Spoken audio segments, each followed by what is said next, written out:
Hello అండి, welcome to Sadhana home.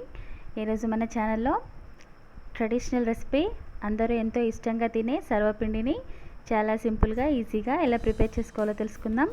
10 మినిట్స్లో ఈ సర్వపిండిని రెడీ చేసుకోవచ్చండి. టేస్ట్ చాలా బాగుంటుంది, తప్పకుండా ట్రై చేయండి.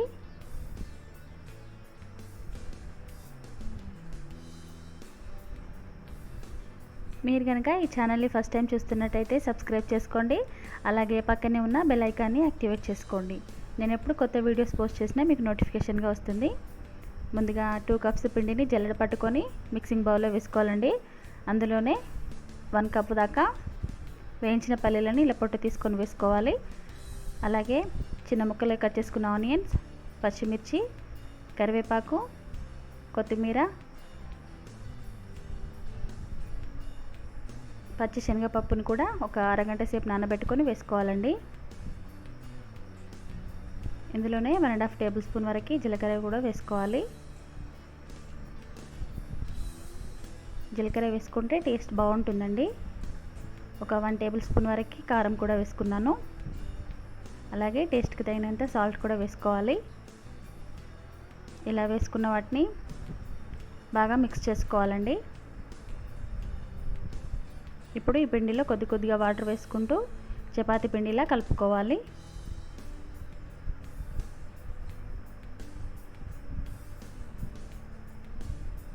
ఒక 10 మినిట్స్లో సర్వపిండిని రెడీ చేసుకోవచ్చండి. టేస్ట్ చాలా బాగుంటుంది.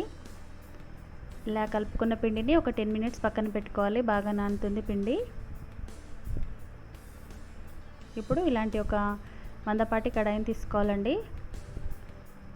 అందులో ఆయిల్ వేసుకొని స్ప్రెడ్ చేసుకోవాలి. ఈ సర్వపిండికి ఆయిల్ కాస్త ఎక్కువే పడుతుందండి. ఆయిల్ ఎక్కువ వేస్తేనే టేస్ట్ బాగుంటుంది. పిండిని ఇలా చిన్న చిన్న ముద్దలుగా చేసుకొని ఈ కడాయిలో వేసుకొని ఇలా ప్రెస్ చేసుకోవాలి.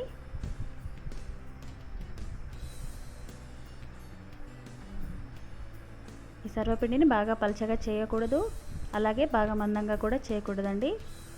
పలచగా చేస్తే తొందరగా మాడిపోతుంది. ఇలా ప్రెస్ చేసుకోవాలి.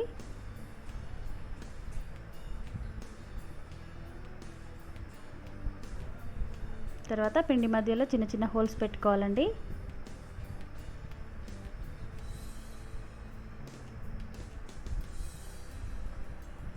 ఇలా హోల్స్ చేసుకున్న దాంట్లో ఆయిల్ వేసుకోవాలి. సర్వపిండి ఈజీగా ఫ్రై అవుతుంది. ఇప్పుడు స్టవ్ వెలిగించి సిమ్లో పెట్టుకొని ఈ సర్వపిండిని కుక్ చేసుకోవాలండి. హై ఫ్లేమ్లో పెడితే తొందరగా మాడిపోతుంది. సిమ్లో పెట్టుకొని ఫ్రై చేసుకోవాలండి. మూత పెట్టుకొని ఒక 10 మినిట్స్ వెయిట్ చేద్దాం. దోశ ప్యాన్లో కూడా సర్వపిండిని చేసినానండి. తప్పకుండా మీరు కూడా ట్రై చేయండి, చాలా క్విక్గా అవుతుంది.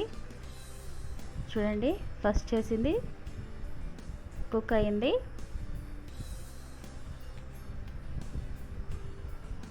అంతే, చాలా సింపుల్గా సర్వపిండి అనేది రెడీ అయిందండి. ఇప్పుడు దోశ ప్యాన్ పైన చేసింది కూడా చూద్దాం. చూడండి ఎంత బాగా కుక్ అయిందో. అంతే, ఎంతో టేస్టీగా ఉండే ఈవినింగ్ స్నాక్ ఐటెం సర్వపిండి చాలా సింపుల్గా ఈజీగా రెడీ అయిందండి. ఈ వీడియో కనుక మీకు నచ్చినట్టయితే లైక్ చేయండి, షేర్ చేయండి. ఇలాంటి మరిన్ని వీడియోస్ కోసం మన ఛానల్ని సబ్స్క్రైబ్ చేసుకోండి. Thank you for watching.